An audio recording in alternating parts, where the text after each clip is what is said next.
আজকের সন্ধ্যা আপুকে পাত্রপক্ষ দেখতে আসবে। আপুর রুমে গিয়ে দেখি আপু মন খারাপ করে বসে আছে।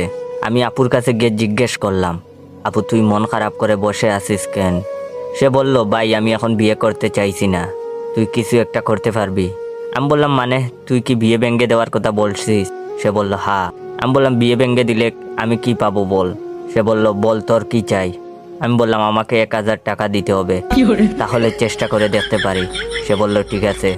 তারপর আমি আপুর রুম থেকে বের হয়ে আসলাম। সন্ধ্যা পাত্রপক্ষ আমাদের বাসায় চলে আসছে, সবাই বসে আছে আপুর অপেক্ষায়। একটু পর আম্মু গিয়ে আপুকে নিয়ে আসছে। আপু সবার সামনে বসলো। একজন আপুর নাম জানতে চাইলো, আপু নাম বলল। দেখলাম আপুর বয়সী একটা মেয়েও আসছে। মেয়েটা আপুকে জিজ্ঞেস করলো, আপনার সব থেকে পছন্দের জিনিস কি? আমি আপুর আগে বললাম, ময়ে ময়ে। মেয়েটা বলল, ময়ে ময়ে মানে কি? আমি বললাম, হিসাব বুঝো না, দুধু খাও। একটা ভদ্রলোক বলে উঠলো, এই ছেলেটাকে? আমি বললাম, তুই এখনো আমার পরিচয় জানিস না?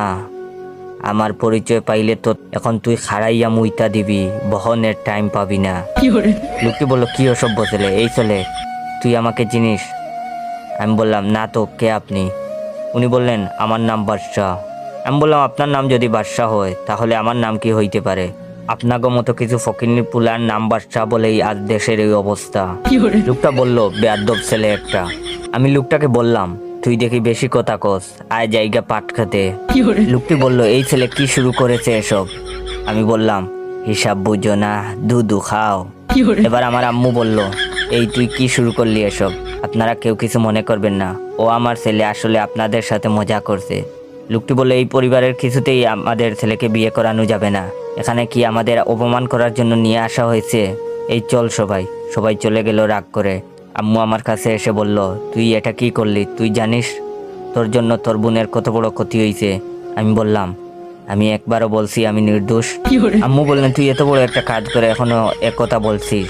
আমি বললাম, আমি নির্দোষ দাবি করছি না। আমি যখন জানি আমি দোষী, তখন আমি কেন নিজেকে নির্দোষ দাবি করব? আমি দোষী।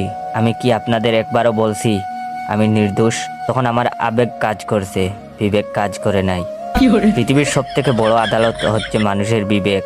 তখন যদি আমার বিবেক কাজ করত, তাহলে আমি এত বড় পাপের মধ্যে জড়িয়ে যেতাম না। আম্মু বলল, তোর আব্বু আসুক, তারপর তোর বিচার হবে।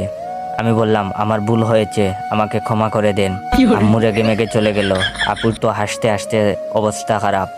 আপু আমাকে 1000 টাকা দিয়েছে, টাকা নিয়ে আমি গায়েব। পরে যা হবার হবে। বিয়ে ভেঙে দেওয়ার 1000 টাকা তো পেয়ে গেছি। ইয়াহু।